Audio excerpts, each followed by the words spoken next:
अस्सलाम वालेकुम। ये देखें यार, ये कितने केसेस हैं। ये तकरीबन ये लोग कह रहे हैं कि भाई हमारे जो है ना अकाउंट से पैसे निकल जाते हैं। पता नहीं कैसे डिटेक्ट हो रहे हैं, खुद ब खुद जो है वो हमारे अकाउंट से इतने पैसे निकल गए, इतने पैसे निकल गए। तो भाई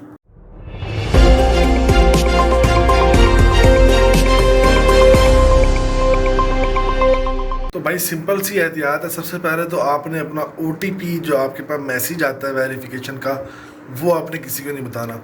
दूसरा ये कि इनमें ज़्यादातर केसेस वो वाले हैं जो कि ऑनलाइन काम कर रहे हैं या ऑनलाइन परचेजिंग करते हैं, ऑनलाइन ट्रांजैक्शंस करते हैं। ख़ास तौर पे मुल्क से बाहर जो ट्रांजैक्शंस करते हैं, मुख्तलिफ़ वेबसाइट्स पे जो है वो अपना ATM कार्ड की डिटेल्स, अपने कार्ड्स की, बैंक अकाउंट की डिटेल्स जो है वो प्रोवाइड करते हैं।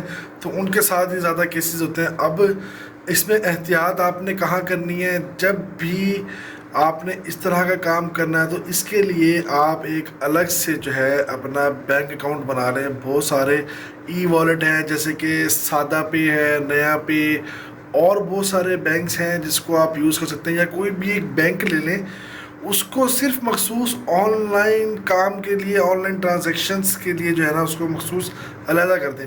और उसमें आपने कोई पेमेंट नहीं रखनी। जितनी आपको जब उसमें पेमेंट की ज़रूरत हो, जितनी ट्रांजैक्शन आपने ऑनलाइन करनी हो, उसी टाइम दूसरे अकाउंट से उस अकाउंट में अमाउंट ट्रांसफ़र करें और अपनी ट्रांजैक्शंस कर लें, ठीक है। और पैसे वसूल करने हैं, फौरी तौर पे उस पर वसूल करें और वहाँ से पैसे निकाल के अपने पर्सनल अकाउंट में डालें। पर्सनल अकाउंट कभी इस तरह के कामों के लिए, ऑनलाइन ट्रांजैक्शंस के लिए आपने यूज़ नहीं करना। इसके लिए अलहदा से सेपरेट एक अकाउंट बना लें और उसको यूज़ करें। इंशाल्लाह आपके साथ अगर कोई फ्रॉड भी होगा तो आपका कोई नुकसान नहीं होगा, ठीक है। वीडियो पसंद आई है तो वीडियो को लाइक शेयर करें अपने दोस्तों के साथ। मिलते हैं इंशाल्लाह अगली वीडियो में, तब तक के लिए दुआ में रखिएगा। अल्लाह हाफिज़।